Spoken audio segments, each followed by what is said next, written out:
Hello and welcome to my channel. In this video segment, we're going to replace the differential pressure sensor for the EGR. Now, if you have these symptoms and you actually have a code to say that you actually need to address this sensor, I'm going to show you how to do it. It won't take long. If you're not a subscriber, just hit that button, become a subscriber right away. So let's begin. So the first thing we're going to do, we're going to go right over here. You're going to find your differential pressure sensor right between your valve cover and your EGR. It's going to be right here.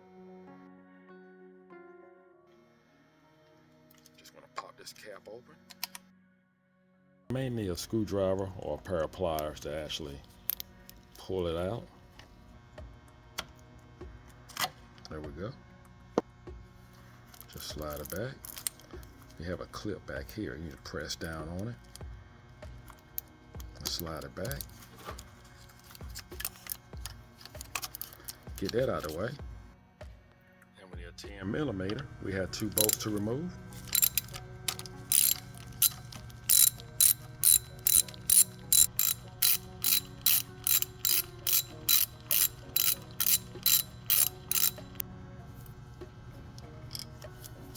And we just lift it straight up.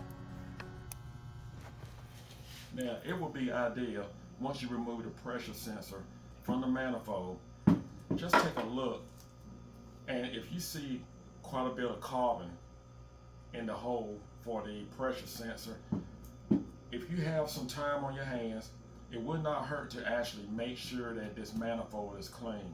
And if you have any questions about cleaning it, you can just look at my video on how to clean an EGR on a Cummins, and it'll show you step by step as to how to actually clean this manifold. Or just take it off, and there is a gasket.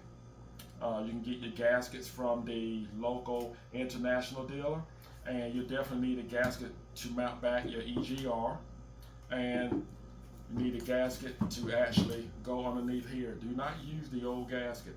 And again, my video will cover that step by step, but like I said, if you have time on your hands, it would not hurt to make sure the ports are actually clean on this manifold before you install back this sensor. So if you feel pretty confident, just go ahead and replace the sensor. You don't have time to do that, and hopefully everything will go fine. Here's our new sensor. That's the part number, price range. Now I just want to say, make sure when you purchase this sensor that you are within compliance. Now, I recommend International or Cummins dealer, and there are other companies out there. But you know, when you go on Cummins on site and you have an issue with this sensor, one of the things they would tell you to do is to check and make sure it has not been replaced by someone else. And it's a possibility that they may have put on a sensor that is not meeting the requirements of Cummins. So that's something that you need to be aware of. All right, we're going to put this on.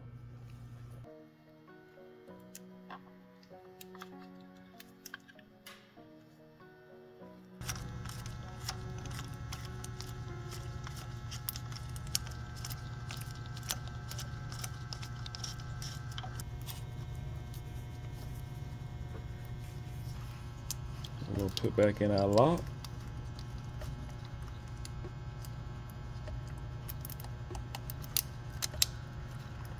Lock it back in place. Lock back on our cap.